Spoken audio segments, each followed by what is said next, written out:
All right, my name is Frank Schlichting. I'm going to talk to you a little bit today about the ditching of my aircraft. I ditched an aircraft into the ocean on the 18th of April 2016. So I'm going to tell you a little bit about the history of the aircraft and what happened that day. To begin with, I've been flying power parachutes for about 15 years, and I decided to get my pilot's license and buy an aircraft about 2 years ago. At that time I purchased a Zenith aircraft from Willie Trinker, and he trained me to fly on that aircraft. It was about 2 years ago, so I learned how to fly in at 108 Mile Airport there. So I have about 375 hours of flight time on ultralights. So the Allegro I purchased a year ago from Montreal, and flew it across Canada. I purchased it in Montreal, flew it across Canada in April of last year, and then I took it up to the Arctic. So I've got about 375 hours of total flying experience on ultralight aircraft in the past 2 years. So fast forward to that particular day, I was wanting to visit my brother in Bella Bella, actually on Denny Island, close to Bella Bella. And I was waiting for some good weather, and the plan was to pick up my father, and we were going to go spend a couple of days with my brother. He runs the resort up at Shearwater Marine there. He's the president of that organization. So we left on the 18th of April. It was a beautiful day, clear day. I phoned flight services before I left for a weather briefing. They said the weather was expected to be good. They were concerned about some winds that were going to build in the afternoon. So I departed from Grand Forks, my home in Grand Forks, and took off around 7 o'clock in the morning, I believe. And had a beautiful flight over to Vancouver, to Hope. Actually, I flew directly to Qualicum Beach, where I went to pick up my father. There was no wind at all, wasn't a cloud in the sky, just a beautiful flight there. Talked to Vancouver Terminal all the way through.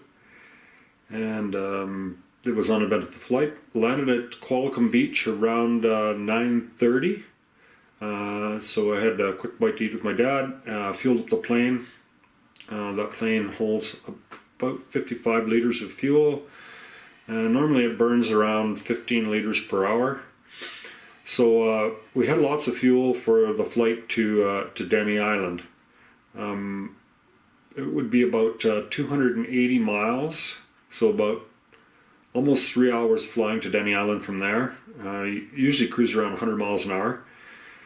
And then that led me about an hour and a half reserve to fly back to Port Hardy, because we'd been in contact with flight services there, and they said that the winds were expected to pick up. But there was no problem with the ceiling at the time. They thought it was going to be windier higher up and calmer closer to the water. So a direct flight would have taken me about 265 miles. But on that day, there was a NOTAM issued, which is a notice to all airmen, for around the Comox area, because the CF-18s were practicing for an air show that day. So we had to divert to the east over Gillies Island, or we could have diverted to the west over the mountains over the middle of the island. But I would prefer to kind of stay low over the water, because there's going to be less winds there. So I talked to flight services actually and phoned my brother, and he said no, it was clear. The clouds, there was no clouds there at the time. So we decided to depart. So the plan was, we're a little bit concerned about the winds picking up, because they said the winds were maybe going to pick up. But they said their forecast 25 knots, which is not too bad. And like I said, the winds were going to be calmer, lower. So the idea was basically to just fly direct, as low as I could, direct from Gillies Island, and fly direct to Bella Bella. So we flew quite low over the water towards Gillies Island, just maybe 300 feet over the water. It's just a beautiful day. We were saying, well, this is just awesome, and no winds whatsoever. It was dead calm, no clouds in the sky, and flew from Gillies Island around the airspace and straight north to Bella Bella. As we got closer to Bella Bella, not really being that familiar with the terrain, I tried to. I had a ForeFlight, which is basically a map that it's on an iPad, and it shows you where your aircraft is, and basically you're just following a track right to your destination to go to where you're going. So basically I tried to follow that track because that would have been the shortest route, which was 265 miles. So we left at 9:45 and we were expecting to be there by about 1 o'clock or so. So 3 hour flight.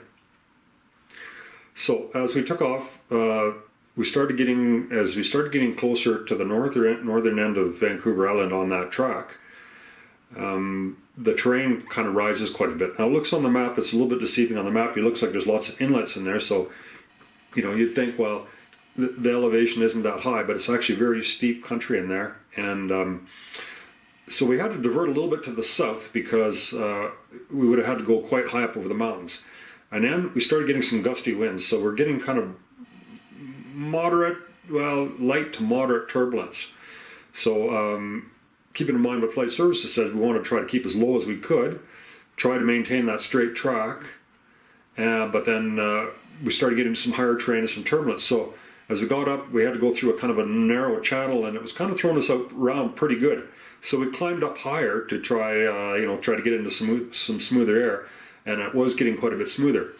Now, as we started getting up, we were probably less than an hour from Bella Bella, or Denny Island, and we started seeing a little bit of kind of patchy cloud forming below us. But as we looked to the west towards the ocean, you could still see it was quite clear there.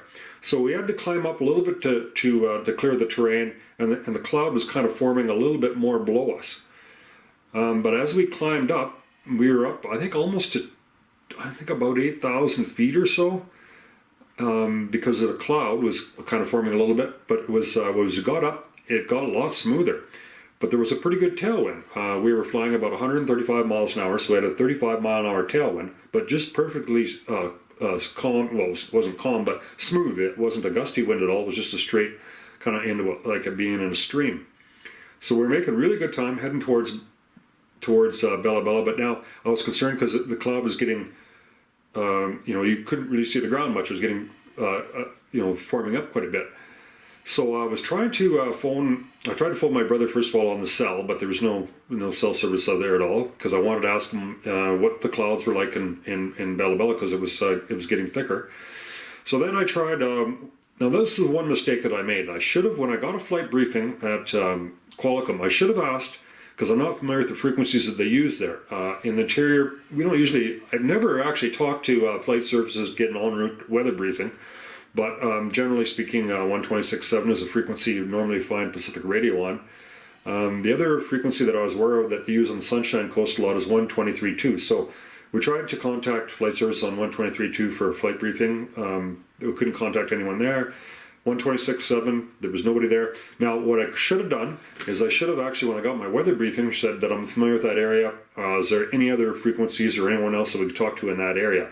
And I still don't know the answer to that, but we were unable to talk to anyone. As we were I was getting somewhat concerned, like you say, about the visibility underneath us, but we were less than half an hour from Bella Bella, and we were traveling at 135 miles an hour, so I wasn't really that concerned about it, because we still had lots of fuel left. And I'd actually planned, if the winds got so bad that I didn't want to fly all the way to Bella Bella, that I could fly back to Port Hardy. It's only 100 miles back to Port Hardy, and I had an hour and a half of fuel left. So the plane typically cruises around 100 miles an hour, consumes 15 liters of fuel an hour at cruise. So I had it was only 100 miles. I had enough fuel to make it for 150 miles in my mind. So I wasn't really concerned, about it. So as I got closer, I was trying to get a briefing on the weather, and I heard an aircraft that was landing at Bella Bella. It was a Pacific Coastal Air. He was on 123.2. So I talked to him, and I told him that who I was, India Hotel Juliet Echo. I'm inbound for landing Denny Island. Could you please give me an update on the weather conditions at Bella Bella? And he responded that it was completely socked in. They were going to have to land IFR, and I wouldn't be able to land VFR. So at that point, we decided, we were going to fly back to Port Hardy. So, as I was talking to him, we were moving along pretty soon. We weren't very far from Bella Bella at that point. We were maybe, less than probably 15 or 20 miles from Bella Bella at that point. So we turned around, and by the time we made the turn, set the set the computer back up for a straight flight, direct flight back to Port Hardy, it was really starting to the clouds were building more and more, and we couldn't see the ground at all. And we're just not that long ago we could see out into the ocean. We could see the ocean in the distance. We couldn't see the ocean at all anymore. So we set a course, and we're going straight to Port Hardy. And then as we made the turn and was setting up everything in the aircraft, looking at there's two things in the aircraft. There's the ground speed, so the GPS is actually measuring how fast you're going on the ground, and then there's the airspeed. So looking at the airspeed, my airspeed was only 50 miles an hour, and I would normally be flying at about 100 miles an hour. And then my ground speed was 50 miles an hour. My airspeed was at 100 miles an hour. So that indicated to me I was flying into a 50 mile an hour wind. Now, that's the strongest wind I've ever flown into. So this was, it was quite alarming. And the interesting thing is it wasn't gusty at all. You couldn't even tell. If you didn't look at the instruments, you wouldn't even know that you were flying into a wind like that. So the problem was that we had 100 miles left to fly. I had an hour and a half of fuel on board. But at 50 miles an hour, if we only averaged 50 miles an hour, we would not make it, because we had 2 hours of flying to get. It was going to take us 2 hours at 50 miles an hour to fly the 100 miles. So I know that it's more efficient if you're flying into a headwind to fly at higher RPM. So now this is how this works. Now some people don't understand this calculation, but say for instance you were flying along in an airplane at the very lowest setting in that airplane. The lowest cruise speed, or the lowest the glide speed, you can fly at 60 miles an hour. You can throttle it right back down, basically at almost about half throttle, and fly along 60 miles an hour.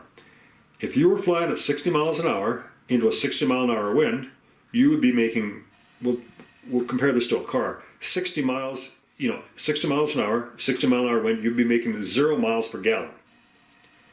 So by increasing the throttle, any increase you made in the throttle, you'd be increasing your airspeed. So if you put the throttle right to max, which I did, I put my throttle right to max, fast as that plane would go, 5,300 RPM, then I was flying at 120 miles per hour airspeed. So my ground speed was 70 miles an hour. So now all of a sudden I had about an hour and a half of flying to get to Port Hardy. So it was better than, it worked out better mathematically. I made the calculation to go at a maximum throttle. And after kind of crunching the numbers, basically I would have, when I'm at cruise, I'm burning about 15 miles, or 15 liters per hour, and I know that. So at maximum throttle, you'd be burning up to 27 liters per hour. It's kind of complicated to make that calculation, because that's what it says in the book. But my propeller, depends how your propeller is pitched too. My propeller is pitched for 5,300 RPM is my maximum RPM. So the calculations in the Rotax manual says at 5,700 RPM you'd be burning 27 liters per hour. So it's kind of a pretty complicated calculation to determine in a headwind what you should do. But the principle is if you're in a strong headwind at maximum throttle, and after crunching the numbers, that was the right decision to make. It didn't really make any difference. It didn't give me enough fuel as it was to make it anyhow. But so that wasn't really a mistake, even though I increased my fuel burn per hour. I significantly increased my miles per gallon, I guess, if you put it that way. So anyways, flying along, the other kind of mistake that I made is we're not very organized in the cockpit there. And I did look on my instruments and find out what the tower frequency was for Port Hardy. Now the problem was, with my father flying with me, I usually fly by myself. And that was another calculation. So there was a couple of different mistakes that I made there. First of all, the direct flight would have been 265 miles directly from Qualicum Beach to Port Hardy. However, I had to divert to the west because of the closed airspace around Comox. So you think, well, I had lots of fuel, it's just a little bit further, it doesn't really matter. So, just by itself, it really wouldn't have mattered. It would have added maybe 20 minutes to the flight. I had lots of fuel, wouldn't be a problem. However, another thing is that I was flying with my father at maximum gross. So, I don't really know what the difference is in a light aircraft, like another 150 pounds. But it does make a difference. It does reduce your range a little bit. You have more RPM, you're going to get poor performance. You're going to use more gas. I don't know what the calculation is, and there isn't anything in the book or anything. But I guess if a guy did some tests, you'd know. So you think, it's a little bit more, but it doesn't really matter. But see, these things start adding up, right? So and same with the winds. You think, well, you're allowing a little bit extra for the winds, but so all these things added up to me not having enough fuel. No, and I didn't. The forecast didn't alert me to the fact that there was a possibility of the winds being that strong. And I'd planned on being lower, but with the cloud deck, I couldn't fly as low as I wanted to. So anyways, I set that course, and I was heading straight for Port Hardy. And, we're flying along for over an hour. And, these calculations, I'm looking at the fuel gauge going down. And, looking at the time remaining, and I'm starting to have doubts whether we're going to have enough fuel to make it back to Port Hardy. So we're looking at I'm keeping the track straight to Port Hardy. We're looking at the 4th flight.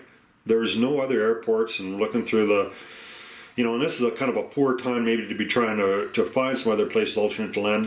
Ideally, you should have had, first of all, the communications and all the possible frequencies that who I could have been talking to written down ahead of time.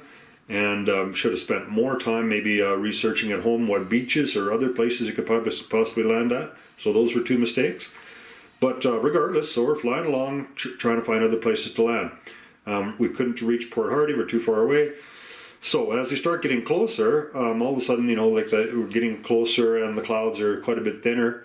And we're seeing a place, we're seeing land and stuff underneath. So we're deciding what we're going to have to try to find a place to land. And I could see on 4th flight, there's a place called Goose Bay, and I could see some roads from Goose Bay. So I assumed it was a small community of some type. So I flew down, probably down about 2,000 feet, kind of down through, the clouds were just scattered at this point. And I flew over this community that I thought was a community of Goose Bay, and found it, and all it was some kind of an oyster farm or something. There was nothing there, just a shack on the water there. And the roads that were going to Goose Bay, they had been logging roads that had been grown over for the last 30 years. There's no way we could possibly land on it. About this time, the low fuel light started blinking on. So at that time, I declared emergency. I talked to the tower, and I said, listen, we're low on fuel. We don't have enough fuel to make it back to Port Hardy. The low fuel light's blinking, and I did a test on this a few months before. I drained all the fuel out of the airplane, and I put in just enough fuel till the low fuel light started blinking on, and I had 10 liters of fuel, and then I had a little bit more till quarter, half, so whatever. So I knew that exactly how much fuel I had left. I knew if the plane was sitting straight and level, the light come on, we had 10 liters of fuel left. So we're burning on average 15 liters. We're at full throttle, so we're burning more than that. So it probably had about 15 minutes of fuel remaining when that, well, let me think now. No, probably closer to half hour fuel remaining at cruise when that fuel light started blinking. But, so it's sloshing around. You don't know if it's actually reading a little bit less or a little bit more. So I'm thinking I probably got, and in the back of my mind, I know for sure I can fly for another 15 minutes. We had, 20 miles left to go to Port Hardy. We were flying at 60 miles an hour. There's no way that I was going to make it to Port Hardy. The other consideration is the remainder of the distance was over water. And you don't want to like an airplane. Cessna 172 Zulu Papa November, 10 miles to the west. That's just right on the Grand Forks. So I knew there was no way that I was gonna, I was gonna attempt to make to go over water to go to Port Hardy. Just been suicide to land in the middle of the ocean there, probably would have drowned. I was expecting if I had to land in the water that the plane would probably flip, and we didn't have any life jackets either. So the water was pretty cold this time of year. So as we come down, we're close to the coast, and I could see in the distance there was a beach. So I said to my dad, he says, hold on, we're gonna circled down. I was at 2,000 feet, so I made a pretty steep dive and slipped around there, and I was starting heading towards this beach that I could see about a mile away. Put on full flaps, slowed my speed right down, and I was probably 10, 15 feet over the water inbound for this beach. And I knew this was kind of the last chance. There was no other beaches anywhere.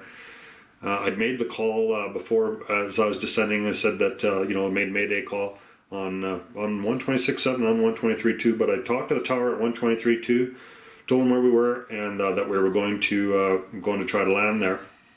Or ditch, I'm not sure what I said. Probably try to land there. I'd seen a beach, I'm not sure. There was some confusion. They thought we were on floats. And I said, no, we're not on floats, we're on wheels. So as we went down, we lost communications with them because we got below the train. And so where we are inbound, 15 feet over the water, the beach is coming up close. We're down about 40 miles an hour. That's my stall speed's about 40. It's less actually right close to the water because you have some ground effect. As I started getting closer and closer to the beach, I realized there were just big boulders on the beach. It wasn't a sandy beach at all. It looked like a sandy beach from a long ways away. There's no way I was going to be able to safely land on that beach. So, I told my dad, hold on, we're going into the water. So we just kind of flew as close to that beach as I could. And then I just started slowing my speed down more and more. And the most important thing is I wanted to keep my nose up because I didn't want that aircraft to flip the nose gear to catch and to flip over. So I just come along and I just kind of kept it as I just pulled the throttle back and went slower and slower and slower and slower, and the airplane just kept slowing down. And then finally the tail kind of hit the water and the wheels hit the water at the same time, and it kind of skipped. And it went probably about 25 or 20 feet and it was going quite slow at that time. I had the stick all the way back so the nose was up as high as it could go. And then so it skipped, it basically stalled. It skipped and then it hit the water again, then just come down and just mushed right in. 172 Zulu Papa November. It was a really soft landing. 500 west of the airport over the power lines for a full stop landing. I should have shut that off, I guess. I can't. So it was actually a very soft landing, and the plane just landed in the water. And I remember saying to my dad, "Oh wow, that went pretty good." We're expecting it would flip upside down.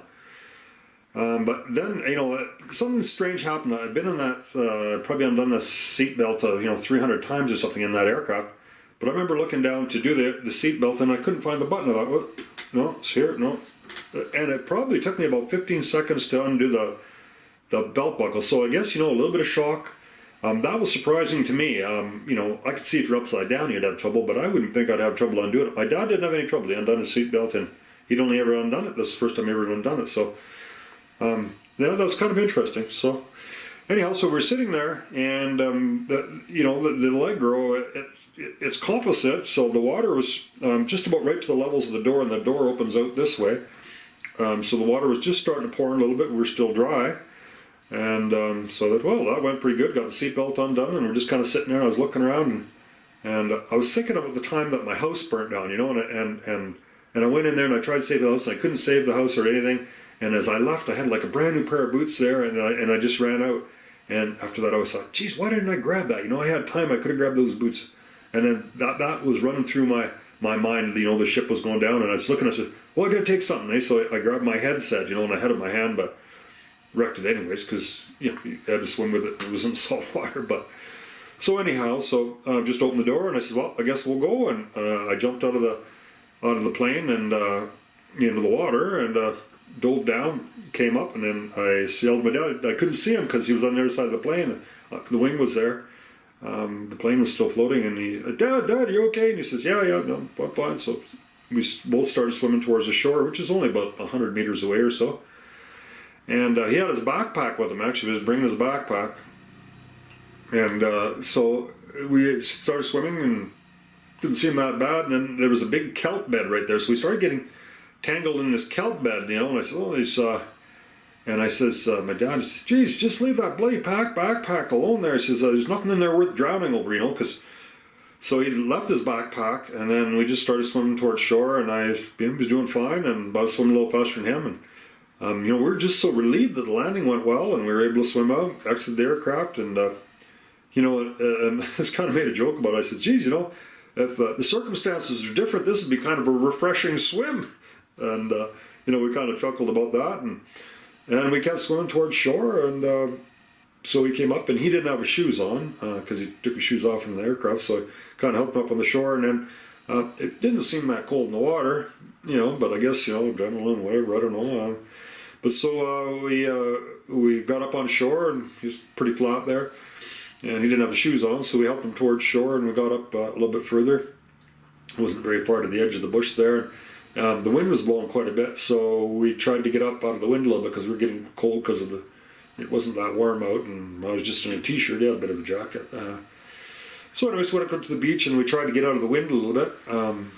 So my dad, we were talking about how long it's going to take to rescue, and I said, well, the tower knows exactly where we are. I think, it's not going to take more than a couple of hours. They'll find us.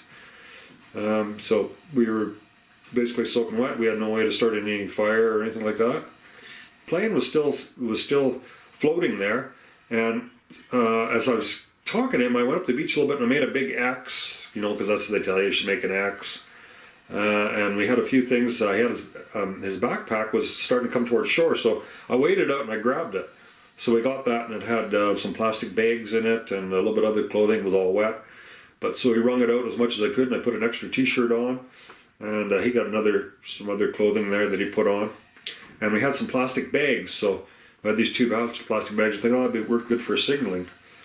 So it didn't take that long. I walked up and down the beach a little bit. The plane was sitting level in the water, and all of a sudden it started to go like this, and I thought it was going to sink right down, but it kind of went like that, and it just sat there. The tail was still up. Now the back of the airplane's all composite, and then it started slowly going down. So like the air was being trapped in the back of the plane, and the only way for the air to get out so it could sink was through the rudder control cables in the back. So slowly it started to sink. We heard a cormorant helicopter come, and we were waving on the beach. I was waving on the beach, and the nose gear busted off of the plane, so it had kind of a white shroud. So my dad was holding that, kind of trying to reflect it there, but the helicopter didn't see us. He took off. He was flying right towards us, but then he veered off and went to the north, and he didn't come back for about 45 minutes, and then we saw him a few more times. They were making circles, and each circle got closer to us, and then finally the helicopter spotted us and landed at the beach. I wasn't sure if he was going to be able to land, but it's got huge tires, so I don't know, probably about 3 feet high, and a big shock absorbers, so the helicopter had no problem landing right on the beach, and pretty cool. It's a cormorant with a big helicopter. So they just asked us if we were okay, and I says, yeah, fine, no injuries at all, and they asked a few times, I guess you're in shock, eh? So they asked, we're fine, there's no problem. Was anybody else in the aircraft? No, it was only two-person aircraft, and so we got the helicopter, and they flew us to Port Hardy, and then we got in a cormorant we were in the cormorant, and we got into a Buffalo aircraft, and then they flew us to, they said, where do you want to go? I said, well, we'll just catch a ride back to your base. So their base is Comox. They're going there anyhow, so we jumped in the plane, and we got to Comox, talked to, made a statement to Search and Rescue, Transport Canada on the phone, explained what was going on there. Now the one thing Transport Canada said, he said, well, you really should have filed a flight plan. And I don't typically file flight plans because I don't go right from A to B, and even in that case, we were going to go on that direct route, but then it got windy and the weather, and so we went down. Try to keep low. Instead of following a direct route and it was windy, we wanted to try to keep clear, try to keep VFR. So we tried to go down as far as we could and avoid the terrain. And then coming back to Port Hardy, well, that wasn't part of the plan at all. So we were nowhere near any kind of a flight plan. Now one thing I didn't mention is I did have a spot tracker. So the idea of my wife would, keep track of that, and if we didn't arrive, whatever, they know where we were. And then I kind of forgot about it. I talked to Port Hardy Tower, and as we were coming down, looking at the beach, I said, "Oh, the spot tracker." And I said to my dad, "Push the spot tracker." And then so I was trying to fly the plane. It's kind of complicated because there's a little flap you got to pull over there. She said, "Oh, just pull that flap," and he couldn't figure that out. So I took it and pulled that flap. And I said, "No, push the button," but I guess you have to push it down for 3 seconds or a long time, or I don't know. So he was fooling around with it, and I was trying to fly the plane. So long story short, it didn't send off a search and rescue beacon, but they did. There was some kind of a track. I don't know. the spot tracker was under the seat or something, and that's the problem. I usually don't have other passengers flying with me, so I didn't have my stuff very well organized. I couldn't find my glasses when I was trying to find the right frequency for the tower, so I didn't have the spot tracker organized. The spot tracker should be mounted somewhere where it's got a better view of the sky, so it wasn't sending out very many signals. It didn't send out this SOS signal, so we're kind of disappointed with that. We've gone to a better spot tracker now. It's called an InReach. It's more expensive. It's a more reliable system, and when you send a message, it confirms that they've got the message. So other than that, they give us some clothes. We had some warm jacket stuff and dried out in the plane. My dad, they found a pair of shoes for him. Got a ride to a motel in Courtenay, and basically just rode the bus back, and that's about the end of the story. So really the point of making this video is after experiencing that is I'm trying to in my mind try to learn from my mistakes, obviously. So I talked to a lot of other pilots, and there's a lot of comments made. A lot of people said that well, congratulations, you did a really good job landing the plane and all that, but really you did a good job flying to the accident site, I guess, or the ditching, or whatever you want to call it.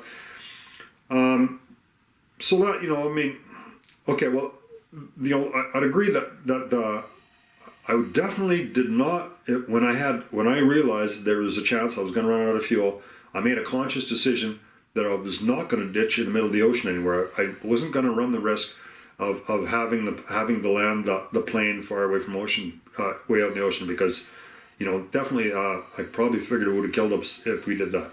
So I made that decision, and I think that was a very good decision, and it was very important that if you think you're going to run out of fuel, you definitely don't want to be running out of fuel far from shore if you can possibly avoid that, because how long would you last in that water? Could they ever find you, etc., etc. So that that was a good decision. As far as landing the plane, that particular plane stalls at about 40 miles an hour.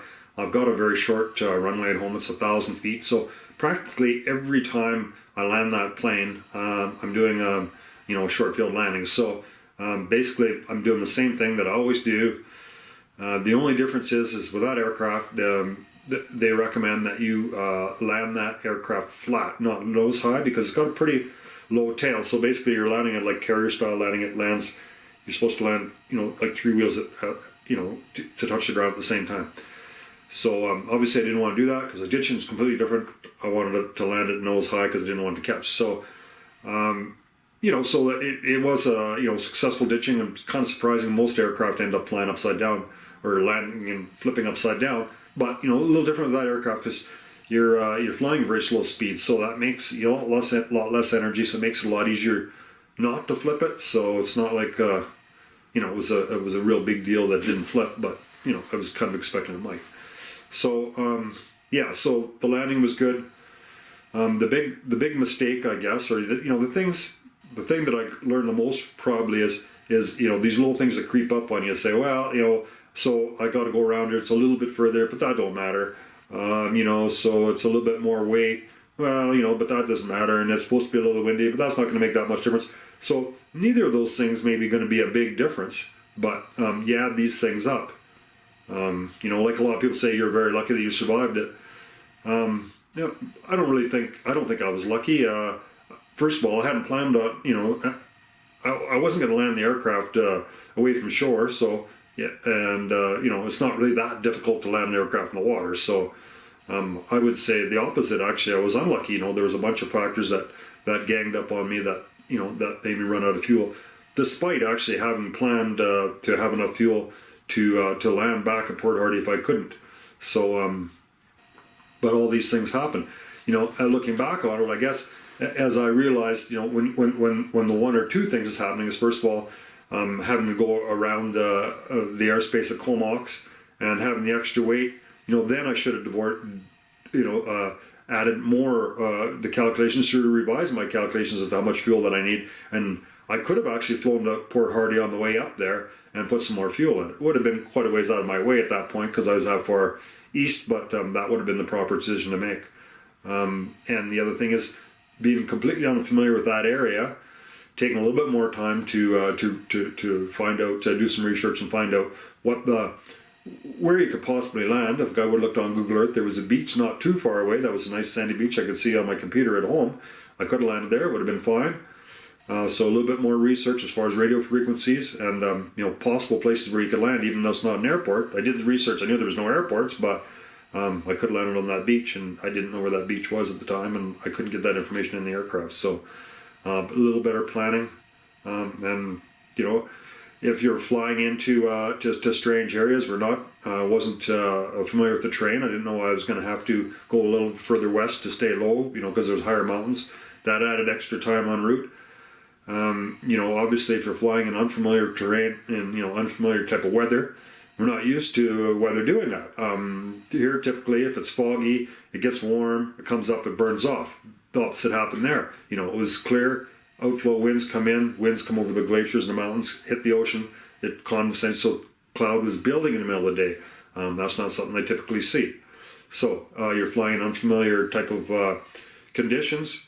Low hour pilot, I got less than 400 hours. I should have built in more, been more safer, because you got these other unknown things that are happening, and been more conservative on my planning, allowed for more fuel. I guess those are the things that I would be critical of myself for doing.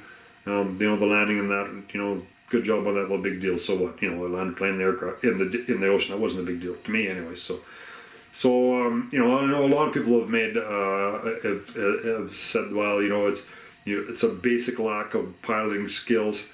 And, I don't agree, because they say, well, it's easy to figure out how much fuel you need. Well, it's not easy to figure out how much fuel you need. The wind is a huge factor in a small aircraft like that. You can figure you can burn, you're burning 15 liters an hour, you're flying 100 miles an hour, and that's how much fuel you need. Well, if you hit a 50 mile an hour wind, that completely throws that right out of the window, because you'll need twice that much fuel. So, the wind is you can only plan for the forecast winds. You're not going to plan the fuel for twice as much wind as you think you might need on a diversion where you can't land. I mean, it's, so I don't think that was a big mistake. So, but definitely would be more conservative, given that that's completely unfamiliar terrain to me, and the conditions and stuff. For that reason, should have been more conservative and planned more. So, I don't think I made a lot of major errors, but a bunch of minor errors caught up with me, and I was just unlucky, and it happened. So definitely learned from it. I hope other people can learn from it. I don't know what you can learn from it, but I put it out there anyways. So.